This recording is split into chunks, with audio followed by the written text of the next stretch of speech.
Dr. Golledge, appreciate your time. What is your assessment of where Sydney is at? They're essentially looking at this indefinite lockdown. Is that a smart strategy?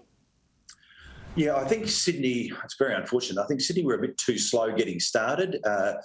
It's plateaued. If you look at 84,000 tests and 110 cases, it's sitting at about 0.13%. So it has plateaued and there's lots of testing going on, but they're in for a lot more pain yet. This will go on for several more weeks, maybe even a couple more months before we see that lockdown lifted, Ash.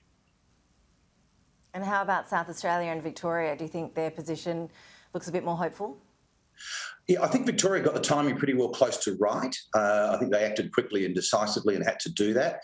South Australia, I think, panicked a little bit and probably went a bit too early. So, it's a balance, isn't it? How do you know what's right? But certainly what we do know is that in the last few weeks since we've spoken, Delta has really changed the ground and we're dealing with a whole new problem that we didn't have before.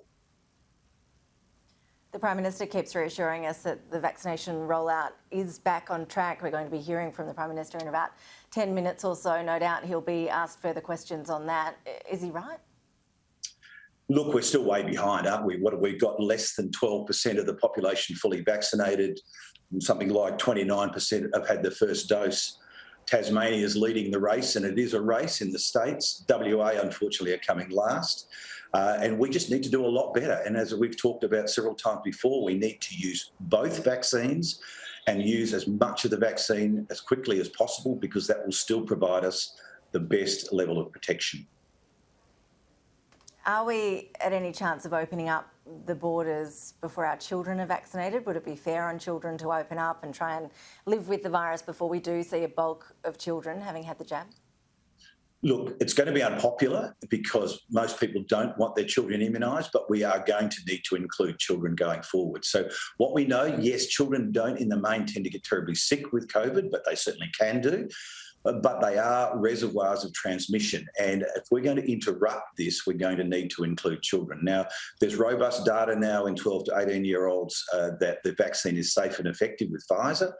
Got to start somewhere. I'd be starting it with year 12s at least to start that rolling on before they leave school and go into university. I think that's a good place to start, but we will need to include children. So we can't get away from the fact that this is an adults-only problem. So we need to start doing that. If we're going to interrupt these chains of transmission, and we know Delta is a lot more transmissible, maybe it's not more virulent, I'll accept that, but it's certainly more transmissible.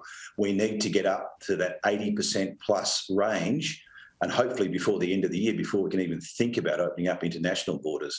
We've got to stop state lockdowns first before we talk about international opening up, and we've got to get better purpose-built quarantine facilities for that.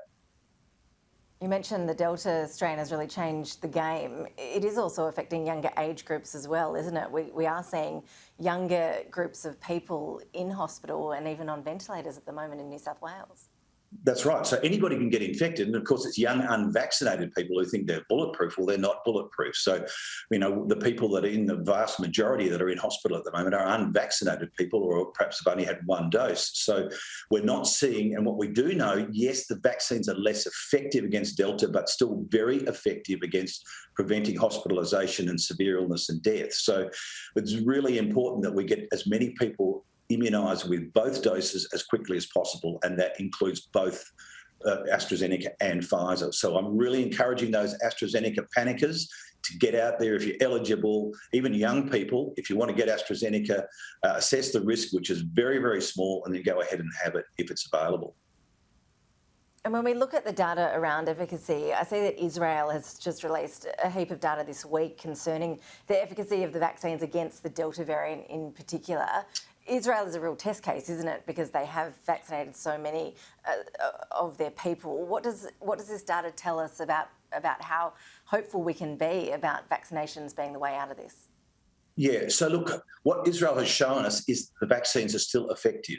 Yes, they're less effective against Delta than they were against the other strains. But if you look at some of the figures, if you compare their January peak, cases are down by 90%. Hospitalisations 1/16 of what they were in January.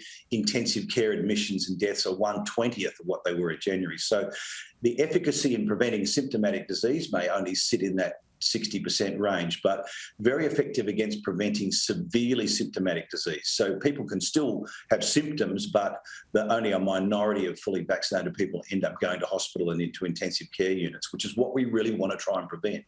So we're going to need to develop new vaccines. We're going to need to have boosters against these variants of concern. So we need a very nimble scientific response. I'm not saying this is going to be stuck just with one vaccine, but Israel still shows us that vaccination is very effective, and we shouldn't get away from that. Plenty of food for thought for anyone watching who are thinking about whether or not they should be getting the jab at this point. Dr. Clay Golledge, always appreciate you joining us with your analysis. Thank you. Thanks again, Ash. Bye.